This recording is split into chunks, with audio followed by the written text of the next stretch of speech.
I'm Lauren Miller, and this is the Amua, a commercial fishing boat, sometimes shark fishing, but then it's not for profit, it's for science. This time on Journeys, I'll introduce you to Dr. Kim Holland and his team of graduate students at the University of Hawaii. They are fishing for one of the most dangerous sharks in Hawaiian waters, the tiger shark. And because it's for research, hooking a shark is only half the sport. Once they have a shark on the line, this team performs boat-side surgery. They cut an incision in the shark's abdominal cavity, they insert a transmitter, suture the incision, and then release the shark. It takes a steady hand and a steady nerve, but this team thinks it's worth the effort. The transmitters are yielding groundbreaking information. Kim Holland's work on tiger sharks and on the hammerheads of Kāneʻohe Bay may just dispel a few of the myths you hold about sharks. Neutral. Have we got the gas? Right here. That's good. Well done, Aaron. With 30 hooks in the water, the chances of snagging a tiger shark should be good. But we've been hauling lines since sunrise, and so far, not a nibble. Number 3, no timer with bait. Thank you. Nonetheless, Kim Holland and his research team are in their element. Out of the lab, out on the open sea, fishing for tiger shark. And at the same time, conducting unprecedented research. No timer with bait. The reason we got into the tiger shark research was because there were, in quick succession, several shark attacks about 4, 5, 6 years ago. And unusual as that is, it nevertheless spurred a lot of interest in tiger sharks, and we came to realize how little we knew, either as scientists or as the general, in terms of the general public or public policy makers and so on. We knew nothing about tiger shark behavior. The fatal attacks generated a public outcry to slaughter tiger sharks. Reminded of a mass culling several years ago when 5,000 were destroyed, Kim and his team convinced government to first understand shark behavior. 3:29. 3:29. So 3 hours and 29 minutes ago, somebody got away. Not a problem. You're optimistic. I had a dream last night. Oh, right on. What was it? It was a good adventure dream. We caught stuff. We caught a huge stingray and a large shark, but I lost the line. Oh! So you can interpret that however you like. Okay. We'll see what happens. Okay, not dripped with no bait. Not tripped, but the bait's gone. Off me feel a fish. I'm gonna kick it forward and then reverse again, okay? Chris? Yeah.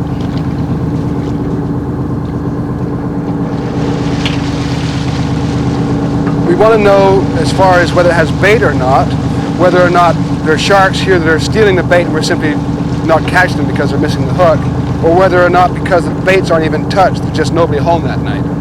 Now, there may be times when they simply strike the bait and miss the hook. Right. Which is why we keep a record of how many baits are taken. But there's a shark on there. Yes? Yeah. Yahoo! He says so casually. He's still swimming, that's a good sign. A little tiger shark. Oh, look at that! It's a baby. There, almost. I'm gonna wrap you. Yep. Aaron is connecting the shark to a floating buoy so it can swim freely without fighting the hook. Oh, that was bad. But now it's pulled both buoy and line under the boat and toward the propeller. He's down there, I can see him. Do you got a buoy on him all right? Yeah. Unfortunately, it's going right down towards the prop and the rudder. No, he's not on the prop. Okay, good. See a float on that side? No. Oh, here he is. He's got the float on this side. Okay, we got him. Yeah, he's free and clear. You can see him off the stern of the boat, dragging the buoy behind him. So what's going to happen now is the whaler's going to come and we'll pull that fish up next to the small boat for a second time, and it's out of the small boat that we do all the biology, where we do the surgery if the fish is big enough, or put the tags in them, whatever. Okay. If it's big enough to put a transmitter in, let me know. You got the measuring tape? Yep. You're all set then, right? So just get the regular data, put an ID tag in it. Okay? Don't run us over. I won't run you over. I'll see you over by the fish. He's making a run for it. It's behind you, Carl. So what we're going to try and do is get this fish on its back, where it goes into this state of tonic immobility, where it just basically zones out, and we can do all the measurements and, if necessary, do the surgery. And it looks like it's already coming up on its back now. It's not as big as I thought it was. It's about a 6-7 foot shark. Tiny. Is it?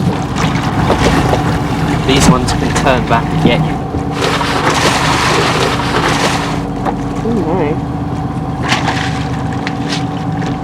So first we need to do is get a tail noose around it, which is what Carl's doing right now. There, got it. Well done, fellas. Didn't like it very much, did it?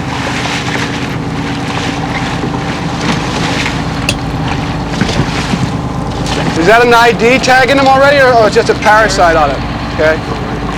But as soon as we get him on his back, like that, after a couple of rolls, they normally go to sleep for us. More? Yeah.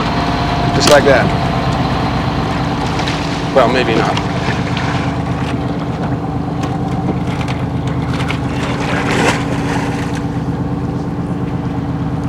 You can see the markings on him. That's why they call him a tiger shark. Get him on his back and be even better. Male or female? Female.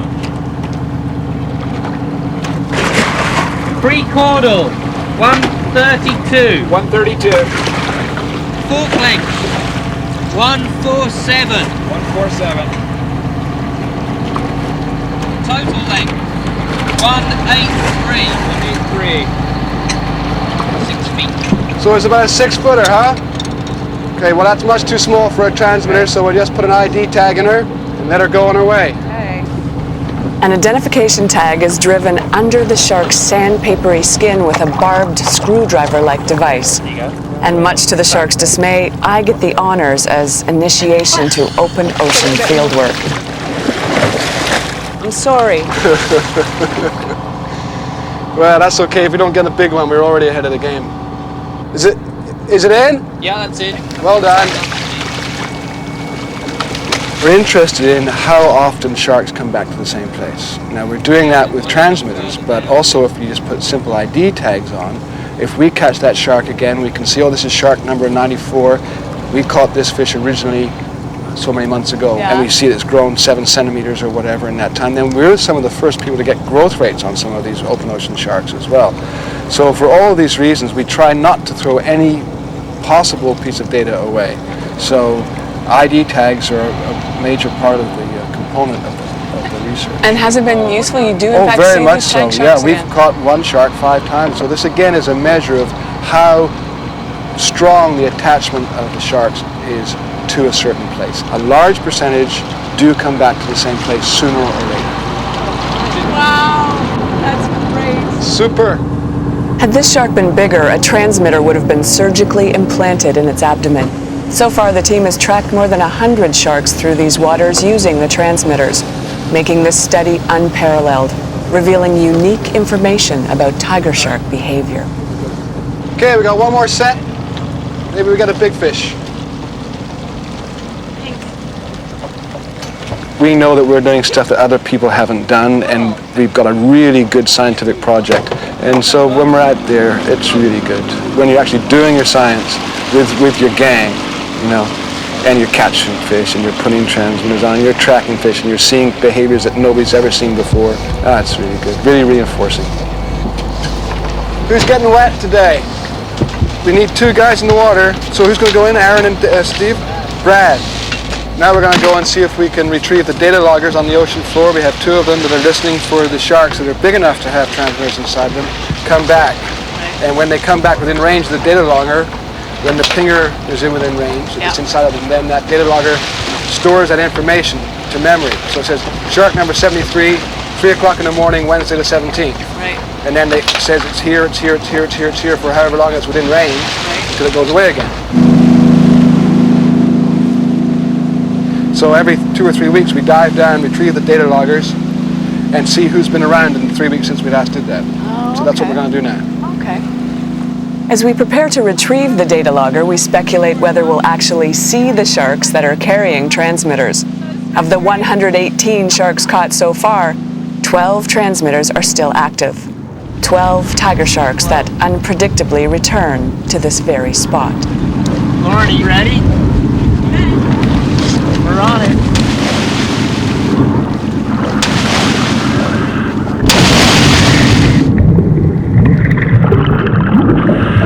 Everything that we are finding is basically novel. There's nothing that we've found that people would have predicted. We're finding that they travel much greater distances than people would have anticipated. We're finding that they dive deeper than people knew. It's interesting that through the recaptures of tagged fish and through the revisits of fish with transmitters inside that we hear on the data loggers, both of those things indicate that yes, that the fish do come back to that spot that we caught them at. But it's not every second day or every day at 6 o'clock. It could be 3 months apart.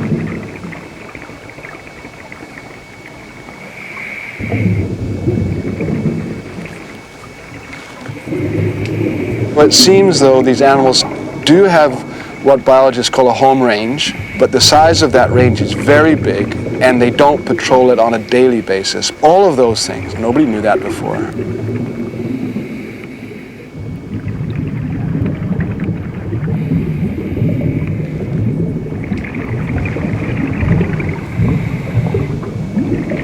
People thought the tiger sharks were predominantly coastal, that they basically just stayed at various distances off of the coastline, but we've tracked fish across great long distances of open channel, blue water. So they're not strictly coastal. They can hop between islands. So I would say that most everything that we've seen about the behavior of tiger sharks is completely new, and most of it unexpected.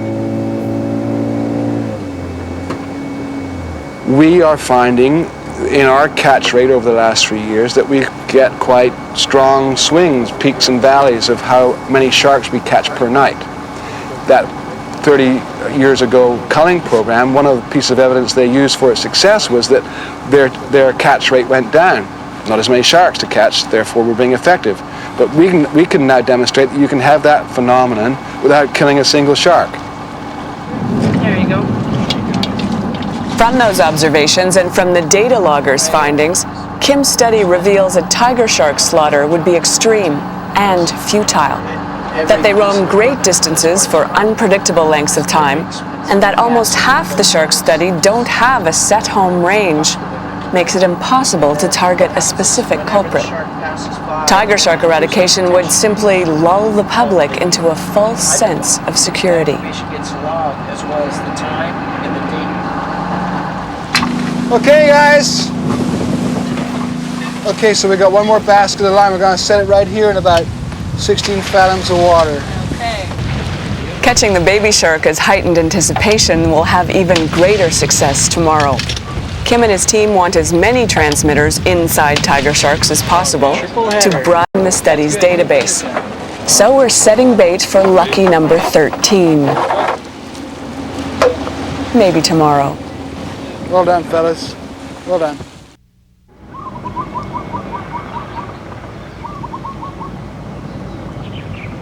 On the northeast shore of Oahu, nestled in the shallow waters of Kāneʻohe Bay, is Coconut Island, 11 acres of natural marine lab. Every spring, hammerhead sharks pup in this bay, leaving literally thousands of baby hammerheads for scientific study.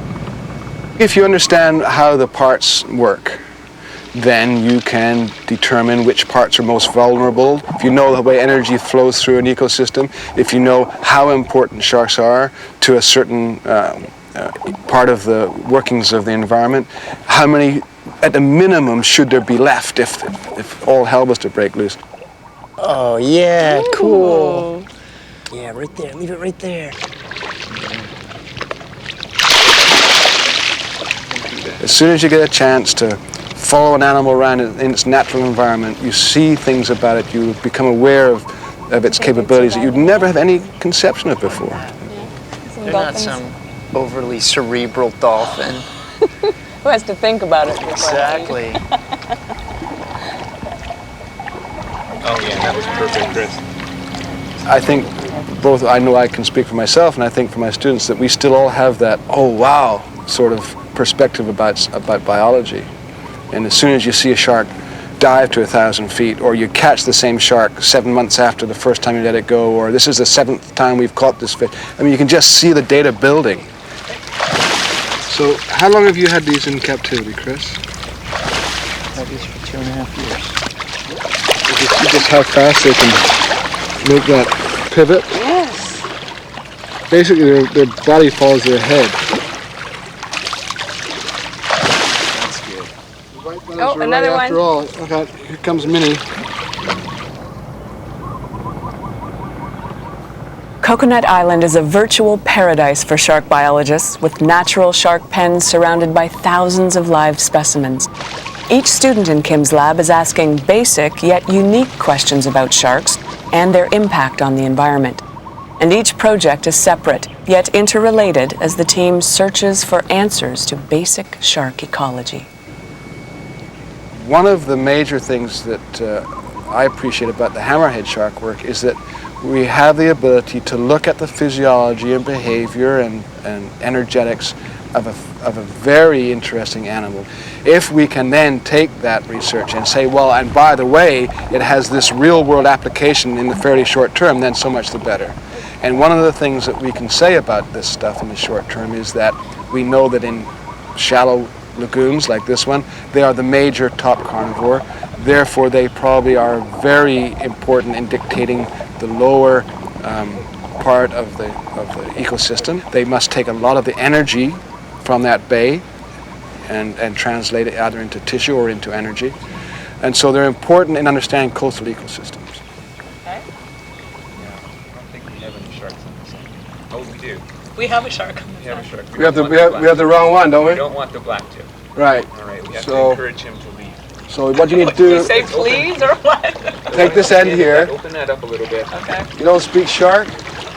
I don't speak shark, no. But Okay, so now what you want to do is just take this end and gently walk towards right there. So if that tagging the you 6-foot isolate tiger the shark was my initiation, then this is marine biology immersion.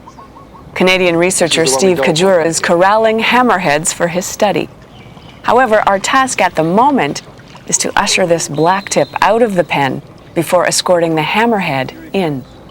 And then here he comes. There you go. Now that's right. Now you can bring it. You're a natural. Well done.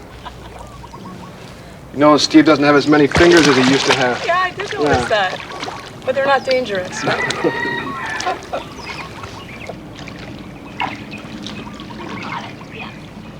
No, I'm sorry, you're too big to come in here. Sharks have the greatest sensitivity of any marine creature to the electrical fields surrounding living things. Steve is investigating whether the hammerhead, because of its uniquely shaped head, is particularly sensitive. He set up 4 electrodes on the lagoon floor. Electrical currents emitted from each electrode simulate the minute signals emitted by the shark's prey. Going to introduce the odor source, the squidges, through the syringe. The odor of squid should stimulate the shark to hunt. If it detects an electrical current, it should then attack, thinking the electrodes are food. It varies. Sometimes you need just like 10 cc's or so is enough to get them stimulated. And you'll see, especially when he gets the first whiff, you'll notice his head starts to shake a lot more, back and forth as he's searching, trying to determine which way to go to get to the odor source. So they're using sense of smell and their electrosensory capability. Well, the sense of smell will bring them in from a larger distance. Okay. They can smell things from quite a ways away. Right. And as they get closer, they'll use other senses like vision. Then once they're right there, very close to the prey item, that's when they'll be able to pick up the electric field. Okay, the shark is searching now. So he's looking for squid. He's searching. He knows there's something pleasant in the water. But he's following probably the odor corridor, which we've created, and it is going down that way. Oh, right, okay. Like a And dog so now- sniffing the path. We turn on electrode. Look at that. Orienting to electrode 1, the first one, the 1 centimeter dipole gap there. Flicking that off. Let's flick over to electrode. Let's go over to 7. Oh, Come there. on, baby, come on. There. Yeah, electrode I 7. bit it. You bit it Yes. 7. There you go. This goes for it. Distinct biting. Distinct turn. Yes. Electrode off. All right, now let's switch up to electrode 5. Right there. There, As soon as I look at flicked that. 5 on, he was on it. Yep. Okay, flick that off. Okay, flicking up. Look at that, 3. Oh, great. Right on it. These sharks are able to detect voltage gradients as low as about 6 nanovolts per centimeter. That's 6 billionths of a volt per centimeter. Imagine it this way. Take a standard 1.5 volt flashlight battery and take the positive lead and stick it in the ocean in Boston. Take the negative lead, stick it in the ocean in Miami. And if a shark were to swim between those leads, it would be able to detect that sort of minute electric field. That's the sort of sensitivity that we're talking about with these sharks. They're beautiful. Right on it. Okay. Sharks are just so interesting. They've been around for hundreds of millions of years, virtually unchanged. The ultimate eating machine, really, apex predators, you know, and I think people have this primal fear of any organism that could eat them. And so if they actually get out there and work with the animals, they will learn a lot more about them and determine that really there's nothing much to be afraid of. You treat them with respect, of course, but for the most part, you know, they're not going to hurt you. Given the fact I'm wearing neoprene, the shark's tiny teeth feel like nibbles from a puppy. And despite the fact I would be a rather large prey item, the shark appears undaunted. Notice who's in the water, the host, and who's on shore, the Laughing. researcher. So. Very good.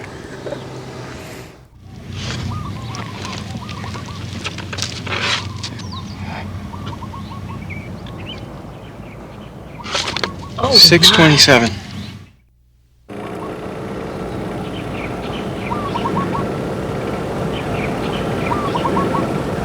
Hey, it's Aaron. Aaron is bringing in a shark, it looks like. Oh, yeah? Yeah. What have you got? I just caught the shark. A hammerhead? Oh, yeah. While Steve studies how hammerheads detect their prey, Aaron Bush studies what prey they detect and how it's digested. Once he's hooked half a dozen or so, Aaron will fast his sharks for 3 days and then conduct a very unusual experiment.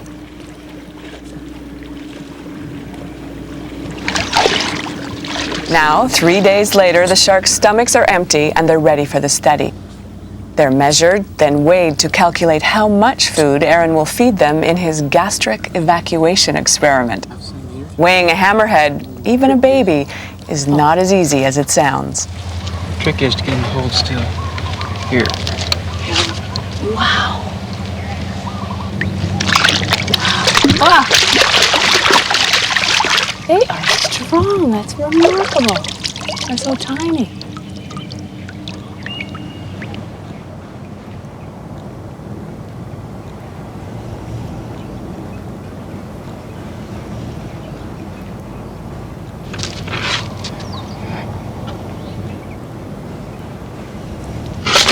Oh, 6:27.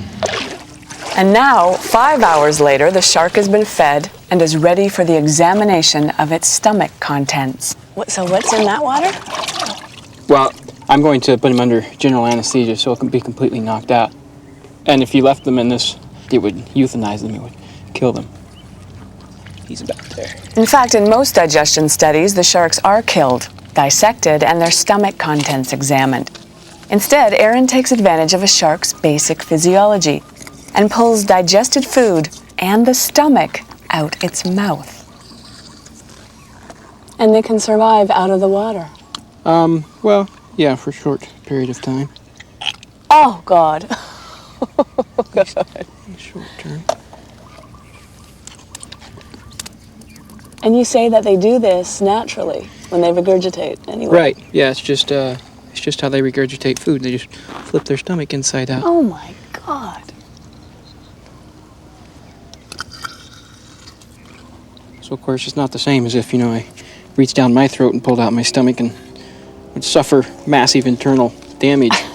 True. It really doesn't hurt these guys. Come here. What I'm trying to do is get a measure of digestion rate. And so I'm just looking at the digestion of food from the stomach instead of the entire digestive system, and works really well for what I really want to do, which is make estimates of the impact they're having on the prey that they consume in the bay in terms of how much do they eat. It's not necessarily the type of thing that's cutting edge, but it's good basic research questions that need to be answered. You can look at the genetics of them and compare genetic variance between populations, get some ideas about that, which is great. Or looking at the physiology of animals, which is also really interesting. But sometimes, it's like jumping up and starting to run before you walk if you haven't even answered questions about their basic ecology. In part 2 of his study, Aaron investigates what hammerheads naturally eat. Fishing at night, he's more likely to catch them out hunting. I don't know, maybe I should have gone over to the other side of the island tonight. So far in his study, Aaron has analyzed the stomach contents of more than 100 sharks, all in the name of science. Spend an inordinate amount of time causing sharks to give up their stomach contents. That's a life, Aaron. It is the life. Many people are jealous of my life. I bet. There's something. I can't. Oh, yes, yes. It's a shark? Yeah, it's a shark. Okay. Okay. Right on. Hold on the net, please. Okay. A little slack. Oh, come here. Oh, he's pretty fresh. Oh, he's in there. Oh, okay. Can you tell how long they've been in there? Or?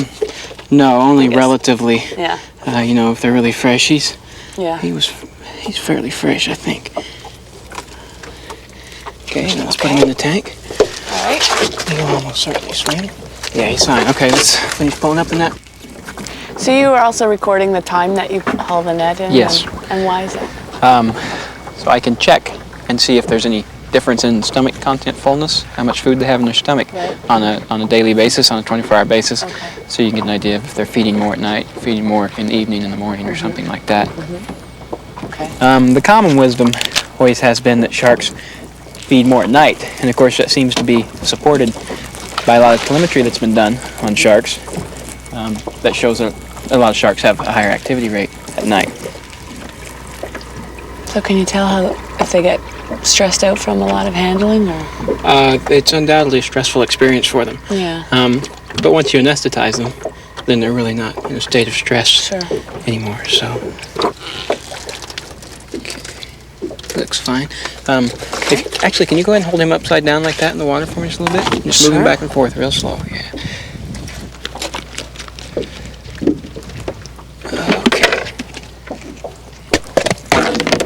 Okay. Can you hand him back to me? Yep. Here we come.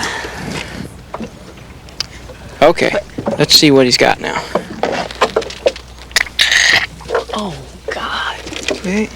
Yeah. And what do you find they're usually eating here? Usually, little alpheid shrimp, so crustaceans, a few other crustaceans, and then teleost. Mostly the crustaceans, the alpheid shrimps, and then a couple of different types of little gobies and minnows. That's it for that. Now, okay, and then I'm gonna hole clip his fin here. That way I'll know if I catch him again. You want to hold this shark for a minute? Sure, if you want me to. Okay. And just kind of hold it real gently on one side of the head, like that. People are starting to get a lot more interested in sharks, realizing that they're really interesting animals, that they're not just some, bloodthirsty beast, that they have a lot of intrinsic value into and of themselves. So a project like this takes into consideration some of the life history of the animal. It takes into consideration its ecological interactions and some of the impacts it could be having on its ecosystem.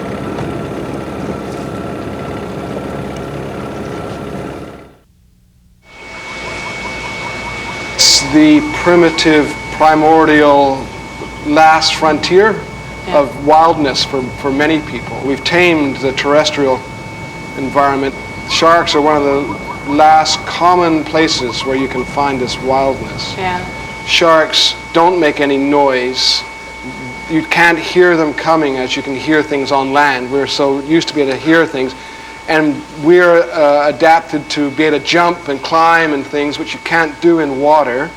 So we're not as able to respond with the same agility that the sharks can. So there's this real uneasiness about sharks that I think gets people's attention. He's and don't tell me these guys don't have good eyesight. Chris Lowe's experiment seems the most ingenious yet. He's rigged transmitters on the backs of hammerheads to calculate the calories they consume. Is similar to a pedometer for humans. Oh, okay. Okay, physiologists have correlated how many calories you burn per stride while on a treadmill, right? Right. So you can wear this little pedometer, and while you're walking slowly, you're burning very few calories. But as you work faster and harder, your caloric burn goes up. And these little pedometers tell you that based on that relationship. Okay. What I've done is essentially the same thing for these sharks. In order to move forward, they have to beat their tails. Right. I know the relationship of how fast they have to beat their tails to swim at a certain speed.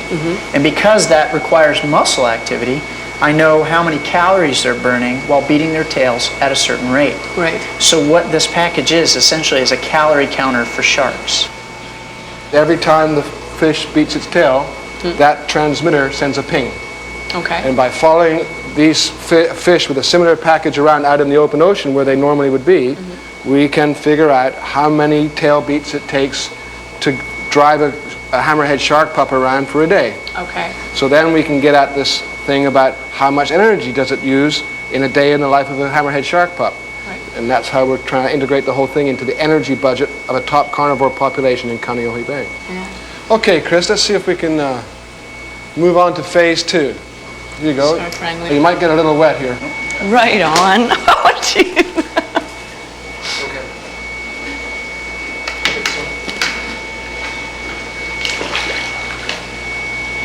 That is amazing. And she has just gone to sleep. And if you look under his head, these are the Electro Receptors that Steve Cadieux is working on in the pond. And you have a nostril here, Yeah. and a nostril here, and an eye here, and an eye here. Amazing. So it's got all of these different sensory systems on this very specialized organ of the head. And if you look at the profile, which is one of the things that Chris has been looking at in his swimming, Yep. that the profile looks like a wing, you see? Yes. Round at the front, Oh, and yeah. taper into the back. So that gives it lift, like an airplane wing. But what Chris has got here is novel. This has never been done before in this way. So it's really a feather in his cap that he's gotten this far along. One of the reasons why this hasn't been done before is because it's extremely difficult to do. Yeah. It's very hard to get obligate swimming fishes to swim in a flume for long periods of time. Sure. They have to swim in order to pass enough oxygenated water across their gills in order to breathe. Right. So this is really one of the first studies to do this, and then take what we've learned from our physiology lab into the field and saying, how does this really operate in the field setting on a fish that never quits swimming? Right. We can force the water past the fish at different speeds so it has to swim at different speeds to hold its position in that current. Right. And because the system is closed and no new oxygen is going into the water, by measuring how much oxygen the fish takes out of that water in the swim tunnel, Right. we can measure how much energy it's using. Oh, Okay? So it basically it's a treadmill for fish. By filming it in this situation, as it swims against the current, Chris can establish how many tail beats it takes to travel a certain distance. Right. That's very clever. Probably the nicest thing about all this work is that I get to take the physiology and the biomechanics and the parts about the animals as individuals and apply that to a population and to an entire ecosystem. And that's the part I really enjoy, because that's the part you get to really think about the big picture. I gotta get this fish out of here. Okay, back he goes. So what you want to do is just hold him upside down like that, Okay, so tell me exactly where. right Like- there. just like Just that? don't squeeze the gills. Oh, Yeah, and just keep the mouth in the water so it can pump. okay. So what if he starts really A little deeper. wiggling? Then just tighten up a little bit. Okay. Okay, you ready? Yeah. Okay, come on over. Okay. I want to trip here. Okay, come on, buddy. Over here? Right on the board. Just flip it over. We still don't understand a lot of the basic biology and behavior of sharks. And now one of the scariest things is the fact that possibly as many as 30 million sharks are killed every year just for their cartilage. I mean, we're talking top-level predators. So these sorts of things really worry me. And hopefully studies looking at population dynamics of hammerhead pups might provide a model for applying to other species that are currently being overexploited. So it makes me feel good to think that the work that I'm doing here might have an impact on future fisheries management. Down in the tank. Okay.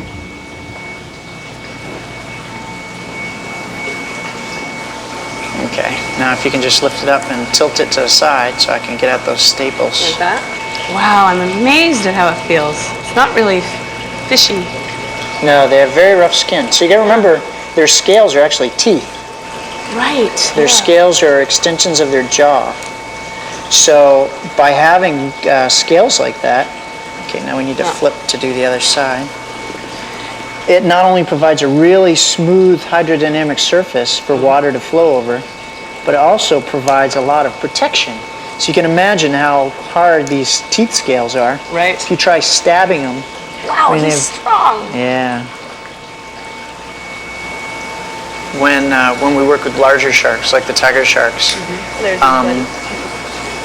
all the skin peels off your hands, and your arms get all abraded, because the tooth scales are so large. So it's literally like someone taking a sander to you. Right. And I'm back? Yep. So just kind of jump start a little bit. Okay, ready? Yeah, just lead it by the head. Hold it up here. Oh, there we go.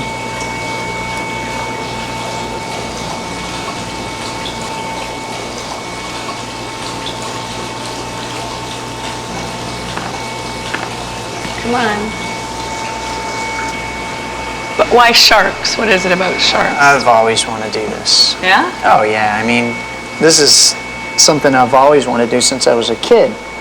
So to be able to do this is really kind of a dream. It's not so much work as it is fun, at least most of the time. Yeah.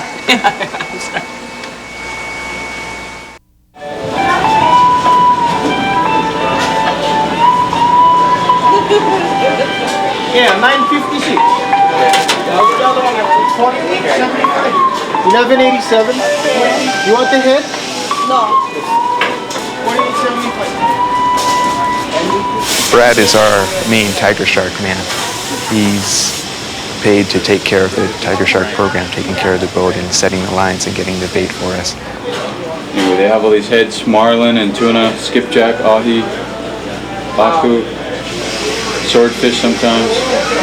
He's the one who's had the most shark experience of anyone in the lab.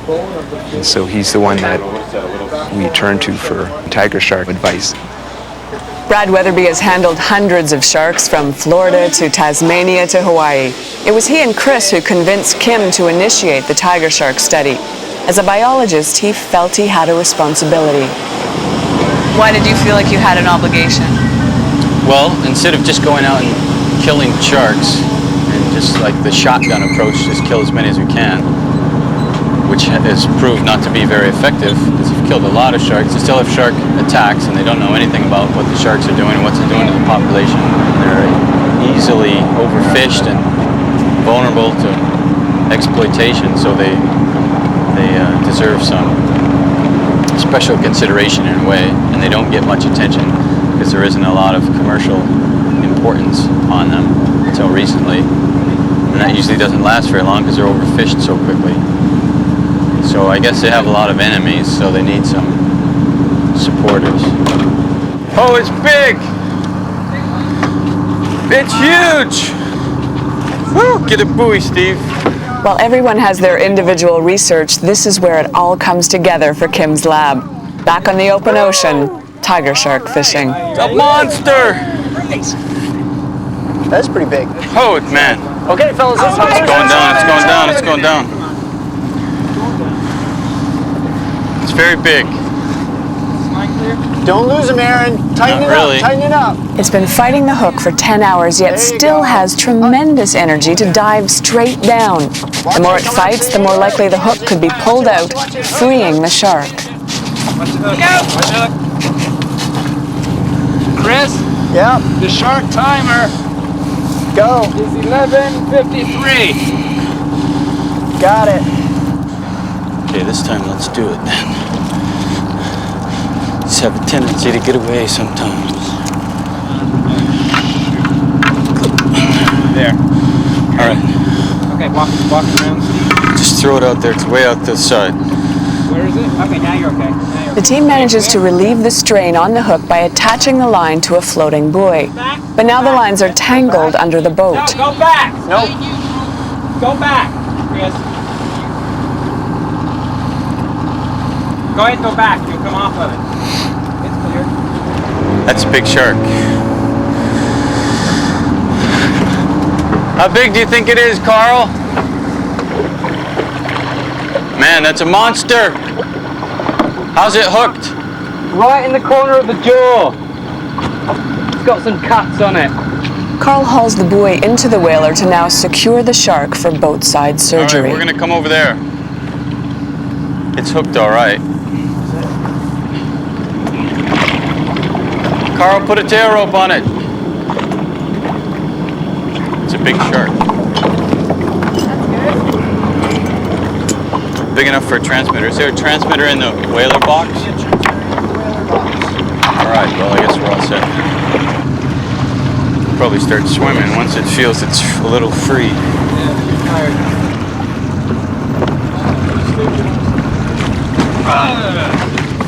The team could still lose the shark. Mustering tremendous strength, it has now pulled the heavy buoy deep underwater and disappeared. So it's swimming with it? See, it's very powerful because the buoy's still underwater. It's rare a shark has the power to sink that buoy, especially after struggling on the line for hours. So you just wait for the buoy to surface? We need another barrel. Yeah? Holy! We need a bigger boat. There it is, there it is. Whoa. It's just like Jaws when these barrels pop up.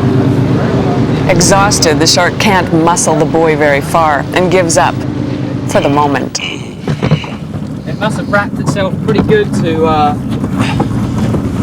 Probably.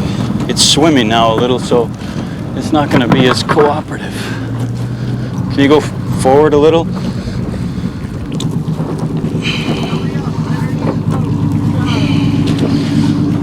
Come on. Now, can you go forward? Gently. No, never mind. Let's just... Maybe you can do it while it's on its back. Okay, Aaron, stay out of gear. I'll hold its head, Carl. It's got a big head. Okay, right like that. All right. Well done. Carl slips a rope around the shark's tail to pull it alongside the whaler. They're trying to flip it on its back to induce the trance-like tonic immobility state. But the shark has renewed vigor, swimming away with our boat. Hang on. It's getting twisted now.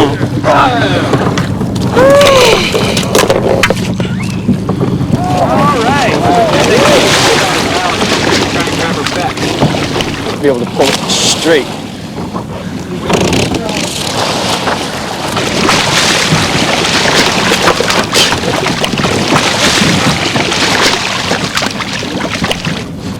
All right, come here. I'm gonna have to go right there. Oh. Here, I can do this. Let go, let go, let go. Come on, quick.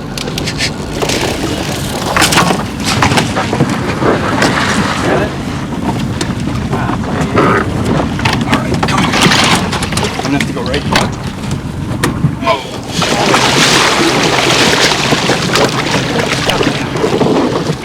How about the thing back?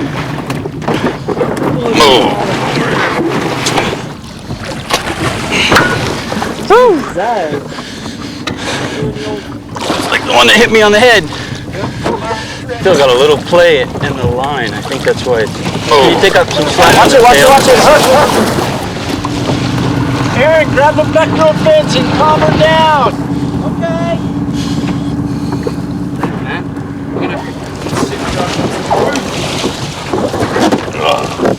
Calm down, calm down. She's not very cooperative. Say. This one.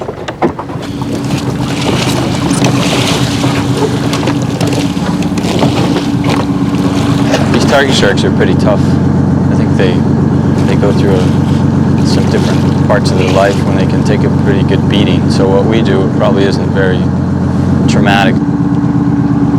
They're awesome creatures, and they're the masters of the environment they're in, but then when you get them outside, or you're trying to keep them in captivity, or you get them up on the deck of the boat, you see how fragile they really are. Is Brad working back? That's it. Go to sleep. Oh, yeah. The phase we're moving into now is what is called archiving transmitting tags. And these are tags or transmitters that we'll put inside the fish, which won't transmit all the time, but will just store information about how deep the fish is and ultimately whereabouts it is on the globe, and store it in memory inside the tag, inside the fish. And then when that fish comes within reach of a data logger, which will be putting out an interrogation tone, the tag inside the shark will hear it, wake up, and then just like a fax modem, download that information through the water to the data logger, and the shark swims off again until it comes back the next time and does it all over again. Watch her head, Lauren, because she may pick up a little bit. All right. It's like ER. While the shark succumbs to the trance induced by flipping it on its back, Brad cuts a small incision through its abdominal wall to insert the transmitter. Scalpel. Encased in wax to avoid provoking the shark's immune system, the shampoo bottle-sized transmitter will settle inside the abdominal cavity. So where does that go, Brad? Just into the body cavity, amongst all the other organs. Their liver and their stomach and their intestines, pancreas. Oh, she didn't like that. How much trauma do you think is caused the shark by its both side surgery and then putting a transmitter inside? Well, there's definitely some trauma. I think they go through a fairly good beating just during their life in mating and getting bitten. And some of the things they eat, pufferfish and stingrays and things like that, that can do a lot of damage to their mouths. But I think they're pretty tough and they heal pretty fast. We've caught a number that we put transmitters in. We recaptured them after a few months at liberty, and their wound healed up very well, and just the fact that we caught them again is indicative that they recovered all right. And when we let it go, we're going to push it towards you. It won't do anything to you, it'll just swim by it, but if we don't, then it's going to swim the opposite direction. When it sees you, it's just going to take off and try and go the other way. You guys are kidding. No, it's got to get right in front of it. But if it comes at you, then it's not going to do anything. Just push it out of the way or get out of the way. It won't do anything. Are you ready? Are you ready with the tail? Because we're biologists, we have that real enthusiasm and love of nature. We are very aware that nature is on the ropes. And the more data we can collect, somebody is going to be able to use that to parry the blows that, as a human population, is raining on most of our natural resources. And so I think there's a certain little bit of sort of crusading attitude about what we do. We really feel like we are doing our bit for wiser husbandry of the resources. Try and push it over towards her. I guess we're not going to have much chance. Is she gone?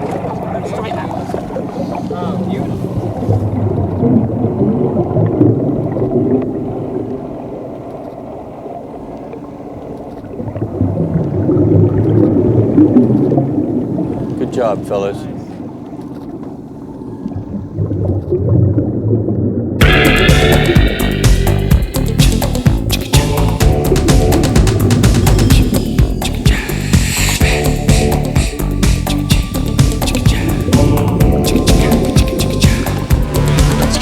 Back. Get it on its back and try and push it over towards her.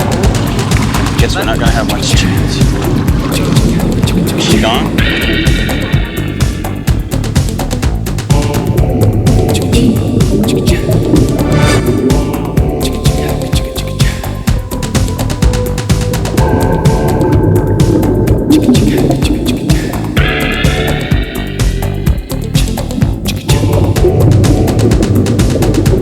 Go get it, Steve. We need another shot. Good job, fellas.